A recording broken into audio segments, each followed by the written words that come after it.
바다 같은 주의 사랑 내 맘속에 넘치네. 생명의 주를 위해 보혈을 흘려주셨네.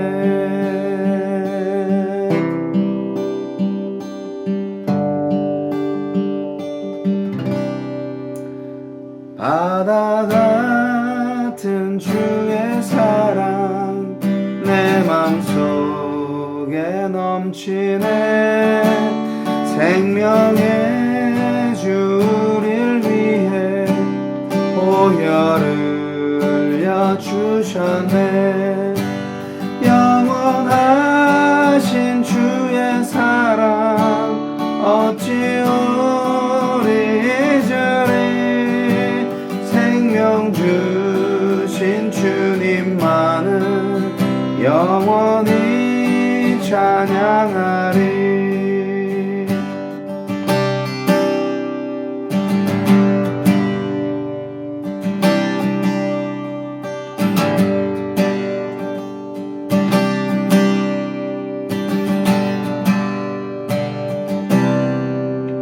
주 못 박힌 언덕 위에 생명의 문 열렸네. 깊고 깊은 은혜의 샘 강과 같이 흐르고 하나님의 자비하심 이 땅 위에 넘치네. 평강의 왕 주님 예수 세상 죄 구속했네. 영원하신 주의 사랑 어찌 우리 잊으리. 생명 주신 주님만은 영원히 찬양하리.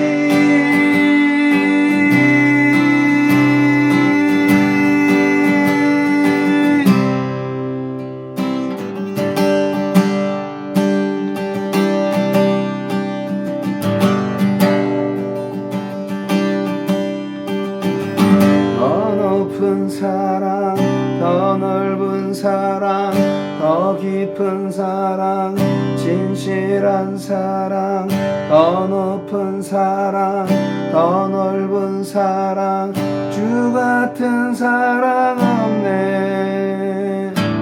더 높은 사랑 더 넓은 사랑 더 깊은 사랑 진실한 사랑 더 높은 사랑 더 넓은 사랑 주 같은 사랑 없네.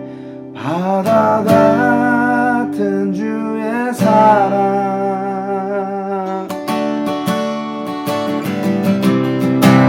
바다 같은 주의 사랑 바다 같은 주의 사랑 바다 같은 주의 사랑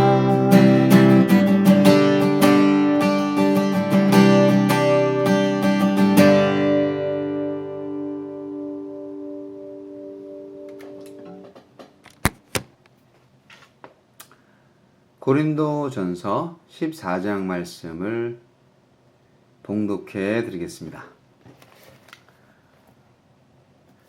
사랑을 추구하며 신령한 것들을 사모하되 특별히 예언을 하려고 하라. 방언을 말하는 자는 사람에게 하지 아니하고 하나님께 하나니 이는 알아듣는 자가 없고 영으로 비밀을 말함이라. 그러나 예언하는 자는 사람에게 말하여 덕을 세우며 권면하며 위로하는 것이요 방언을 말하는 자는 자기의 덕을 세우고 예언하는 자는 교회의 덕을 세우나니 나는 너희가 다 방언 말하기를 원하나 특별히 예언하기를 원하노라. 만일 방언을 말하는 자가 통역하여 교회의 덕을 세우지 아니하면 예언하는 자만 못하니라. 그런데 형제들아, 내가 너희에게 나아가서 방언으로 말하고 계시나 지식이나 예언이나 가르치는 것으로 말하지 아니하면 너희에게 무엇이 유익하리요? 혹 필이나 검은 거와 같이 생명 없는 것이 소리를 낼 때에 그 음의 분별을 나타내지 아니하면 필이 부는 것인지 검은 고 타는 것인지 어찌 알게 되리요? 만일 나팔이 분명하지 못한 소리를 내면 누가 전투를 준비하리요? 이와 같이 너희도 혀로서 알아듣기 쉬운 말을 하지 아니하면 그 말하는 것을 어찌 알리요? 이는 허공에 다 말하는 것이라. 이같이 세상에 소리의 종류가 많으나 뜻없는 소리는 없나니 그러므로 내가 그 소리의 뜻을 알지 못하면 내가 말하는 자에게 외국인이 되고 말하는 자도 내게 외국인이 되리니 그러므로 너희도 영적인 것을 사모하라. 그러므로 너희도 영적인 것을 사모하는 자인즉 교회의 덕을 세우기 위하여 그것이 풍성하기를 구하라. 그러므로 방언을 말하는 자는 통역하기를 기도할지니 내가 만일 방언으로 기도하면 나의 영이 기도하거니와 나의 마음은 열매를 맺지 못하리라. 그러면 어떻게 할까? 내가 영으로 기도하고 또 마음으로 기도하며 내가 영으로 찬송하고 또 마음으로 찬송하리라. 그렇지 아니하면 내가 영으로 축복할 때에 알지 못하는 처지에 있는 자가 내가 무슨 말을 하는지 알지 못하고 내 감사에 어찌 아멘하리요. 너는 감사를 잘하였으나 그러나 다른 사람은 덕세움을 받지 못하리라. 내가 너희 모든 사람보다 방언을 더 말함으로 하나님께 감사하노라. 그러나 교회에서 네가 남을 가르치기 위하여 깨달은 마음으로 5마디 말을 하는 것이 1만마디 방언으로 말하는 것보다 나으니라. 형제들아, 지혜는 아이가 되지 말고 악에는 어린아이가 되라. 지혜에는 장성한 사람이 되라. 율법에 기록된 바 주께서 이르시되 내가 다른 방언을 말하는 자와 다른 입술로 이 백성에게 말할지라도 그들이 여전히 듣지 아니하리라 하였으니 그러므로 방언은 믿는 자들을 위하지 아니하고 믿지 아니하는 자들을 위하는 표적이나 예언은 믿지 아니하는 자들을 위하지 않고 믿는 자들을 위함이니라. 그러므로 온 교회가 함께 모여 다 방언으로 말하면 알지 못하는 자들이나 믿지 아니하는 자들이 들어와서 너희를 미쳤다 하지 아니하겠느냐? 그러나 다 예언을 하면 믿지 아니하는 자들이나 알지 못하는 자들이 들어와서 모든 사람에게 책망을 들으며 모든 사람에게 판단을 받고 그 마음에 숨은 일들이 드러나게 되므로 엎드려 하나님께 경배하며 하나님이 참으로 너희 가운데 계신 다 전파하리라. 그런즉 형제들아 어찌할까? 너희가 모일 때에 각각 찬송시도 있으며 가르치는 말씀도 있으며 계시도 있으며 방언도 있으며 통역함도 있나니 모든 것을 덕을 세우기 위하여 하라. 만일 누가 방언으로 말하거든 2사람이나 많아야 3사람이 차례를 따라 하고 한 사람이 통역할 것이요. 만일 통역하는 자가 없으면 교회에서는 잠잠하고 자기와 하나님께 말할 것이요. 예언하는 자는 2이나 3이나 말하고 다른 이들은 분별할 것이요. 만일 곁에 앉아있는 다른 이에게 계시가 있으면 먼저 하던 자는 잠잠할지니라. 너희는 다 모든 사람으로 배우게 하고 모든 사람으로 권면을 받게 하기 위하여 하나씩 예언할 수 있느니라. 예언하는 자들의 영은 예언하는 자들에게 제재를 받나니 하나님은 무질서의 하나님이 아니시오 오직 화평의 하나님이시니라. 모든 성도가 교회에서 함과 같이 여자는 교회에서 잠잠하라. 그들에게는 말하는 것을 허락함이 없나니 율법에 이른 것 같이 오직 복종할 것이요. 만일 무엇을 배우려거든 집에서 자기 남편에게 물을지니 여자가 교회에서 말하는 것은 부끄러운 것이라. 하나님의 말씀이 너희로부터 난 것이냐 또는 너희에게만 임한 것이냐. 만일 누구든지 자기를 선지자나 혹은 신령한 자로 생각하거든 내가 너희에게 편지하는 이 글이 주의 명령인 줄 알라. 만일 누구든지 알지 못하면 그는 알지 못한 자니라. 그런즉 내 형제들아 예언하기를 사모하며 방언 말하기를 금하지 말라. 모든 것을 품위 있게 하고 질서 있게 하라. 아멘. 모든 것을 품위 있게 하고 질서 있게 하라.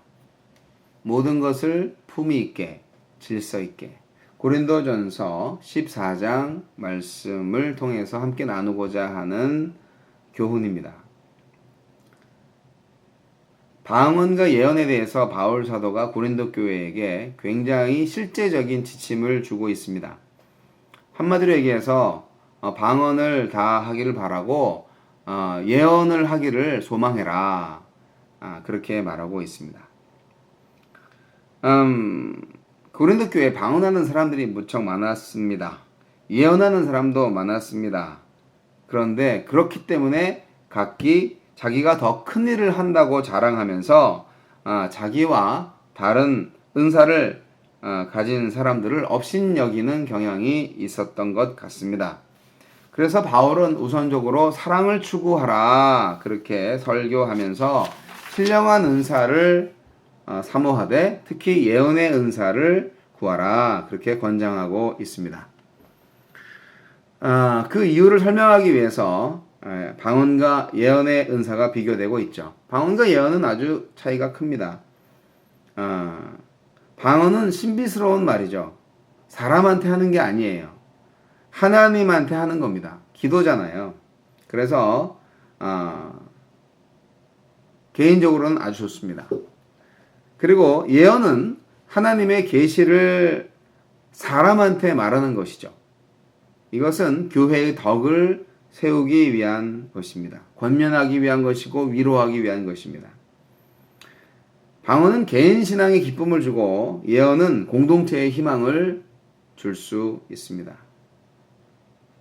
특히 예언은 하나님 나라의 비밀, 진리, 그리고 앞으로 일어날 일들을 부분적으로 가르쳐 줍니다. 그래서 이 모든 것들이 그리스도 안에 있는 성도들한테 아주 큰 희망을, 활력을 불어넣을 수 있죠. 그런데 방언도 예언도 다 은사고, 은사는 이제 선물이라는 뜻이잖아요. 그럼에도 불구하고 이 모든 것들을 잘 사용해야만 교회에 유익이 될 수 있는데 잘못 사용하면 유익이 안 되고 오히려 불이익이 다가옵니다. 바울은 성숙한 그리스도인이 되기를 간절히 구하고 있습니다. 방언과 예언 두 가지를 따진다면 사실은 예언이 방언보다 100배 낫다. 그렇게 얘기하고 있는 것입니다. 그래서 신령한 것을 사모하되 특히 예언을 구하라. 1절부터 이렇게 말씀하고 계신데요. 그런데 고린도 교회가 이미 은사의 잘못된 사용으로 말미암아 아주 엉망진창이 되고 있었던 것 같아요. 그래서 아주 그냥 길게 은사 사용에 대해서 바울 사도가 말씀하고 계십니다. 한마디로 얘기해서 방언을 할 때는 교회에서 공식적으로 하지 마라. 공식적으로 방언을 할 때는 반드시 통역하는 사람이 있어야 된다. 통역하는 사람이 없으면 방언하지 마라. 그 얘기입니다. 어떤 교회, 애틀란타의 어떤 교회에서는 그 통성기도 시간에 어떤 그 전도사님인지 누군지 모르겠지만 마이크를 대고 방언으로 열심히 기도를 하시더라고요. 그 통역을 해주나 했더니 통역이 없는데 방언을 마이크 대고 하시니까 굉장히 힘들더라고요. 네. 그것은 비성경적인 것 같다라고 저는 생각을 합니다. 저도 방언을 합니다만 믿음이 연약한 사람들 앞에서는 하지 않습니다. 개인 기도할 때 하면 좋습니다. 제가 방언을 하면서 그 방언이 무슨 뜻인지 모르기 때문에 사실 좀 겁도 나고요. 영의 기도라고 생각을 하고 하나님께서 영으로 기도하게 하실 때 이제 방언을 통해서 기도하게 하시는 것인데 사실 제가 마음속에 어떤 마음을 품고 있긴 하지만 정확하게 어떤 기도 내용인지는 제가 모른다 이 말이죠. 그래서 사실 금요철야 기도회 같은 때 가면 그 통역 은사를 가지신 분을 만나면 참 반갑고 그리고 되게 또 두렵기도 합니다.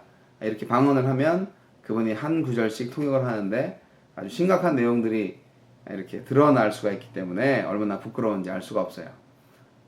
자주 그런 건 아니고 과거에 그런 일들이 몇 번 있었습니다. 되게 재밌죠. 근데 결론은 그게 아니고요. 이 교회에서 그런 것들을 무분별하게 사용하지 말라는 얘기가 바로 결론입니다. 무분별하게 사용하지 않고 질서 있게 하고 품위 있게 하려면 일단은 받기는 받아야 되겠네요. 네, 사모하는 마음은 좋은 겁니다. 방언을 사모하시고 다 받으시고 그리고 예언도 사모하시고 예언도 다 하시고 그러면 참 좋겠어요. 바울은 여자들에 대해서는 별로 인심이 후하지 않습니다. 근데 이것은 참 난해 구절은 아니고요. 그냥 이 시대의 문화가 그랬기 때문에 그렇습니다. 근데 이렇게 여자들은 잠잠하라 그렇게 말을 한 걸 보면 여자들이 교회에서 말을 많이 했던 것 같아요. 오늘도 여자들이 교회에서 말이 많잖아요. 당연하죠. 여성 성도가 어떤 교회는 절반, 어떤 교회는 3분의 2, 어떤 교회는 4분의 3이나 되는데 말이죠.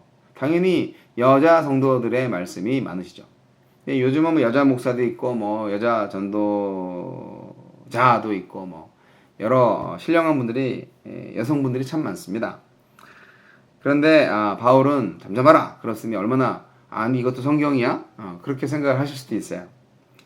그런데 희망을 가지실 것은 그 당시에 여자는 남자의 소유물이고 상당히 인격적으로 대우받지 못했던 고대 사회였잖아요. 그런데 교회에서 말을 했던 것 같아요.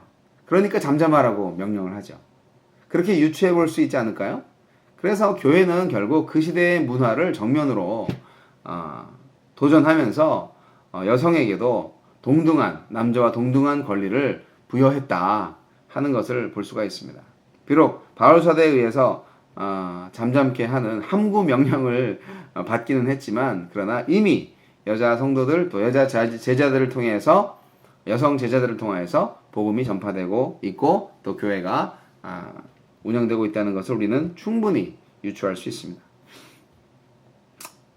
여러분 고린도 교인들은 좀 무식했습니다. 방언, 뭐 예언, 통역, 은사 다 받았는데 그걸 품위 있게 하지 못했고 질서 있게 하지 못했기 때문에 그래서 망한 거죠. 교만한 거죠. 네. 고린도 교회가 뭐 이렇게 대단하다고 다 하느님의 사랑으로 살 수밖에 없는 존재들인데 우리가 제일 신앙생활 잘한다고 그렇게 남의 교회 뭐 예루살렘 교회한테 자랑할 필요 없잖아요. 뽐낼 필요 없잖아요. 그렇기 때문에 여러분 저와 여러분의 교회도 마찬가지입니다. 겸손해야만 합니다. 변은 익을수록 고개를 숙인다는데 말이죠. 그런데요, 교회가 기도해야 되고 교회가 복음을 선포해야 하는데 성경이 완성되지 않았던 이 바울 시대에 비해서 오늘날에는 성경이 66권 다 완성됐기 때문에 사실 굳이 내가 특별히 예언을 하지 않아도 성경 말씀을 통하여서 예언의 말씀을 알 수가 있습니다. 예언의 목적은 아주 명확합니다. 예언 은사는요, 하나님의 영적 진리를 알게 해서 자신들이 죄인임을 깨닫게 해주는 그런 역할을 하고요. 하나님의 계시 앞에서 인간의 마음에 품은 그런 숨기는 일들 낱낱이 드러나서 회개하게, 자백하게 그렇게 하고 또 하나님의 내면 세계를 보게끔 하는 그런 역할을 합니다. 예언의 은사는 교회가 설립되고 확장되고 성도들을 권면하고 교회의 덕을 세우는 데 아주 큰 역할을 했던 것 같습니다. 오늘날에는 예언자들이 많이 없죠. 성경이 완성됐기 때문입니다. 성경을 다 보면 굳이 예언을 특별히 받을 필요가 없습니다. 개인적으로 특별히 예언을 주시는 경우도 있긴 합니다만 anyway 여하튼 하나님은 말씀으로 우리에게 계시를 주십니다. 방언은 언제 생겼을까요? 네, 오순절 성령 강림 때 생겼죠. 그때 방언의 목적은 여러 다른 나라 말로 나타나게 돼서 거기 모여있는 세계 많은 사람들이 자기들의 난 곳 방언으로 듣게 돼서 너무 신기하다 그랬죠. 그런 것처럼 많은 사람들, 다양한 언어를 가진 사람들에게 즉시에 복음을 전하기 위해서 하느님께서 부여하신 은사였습니다. 그때는 그랬고요. 지금은 오순절 이후에 나타난 방언 기도가 주류를 이루고 있습니다. 그러니까 개인 기도 때 열심히 하시면 되겠습니다. 이것은 어떻게 보면 믿는 자들을 위한 표시죠.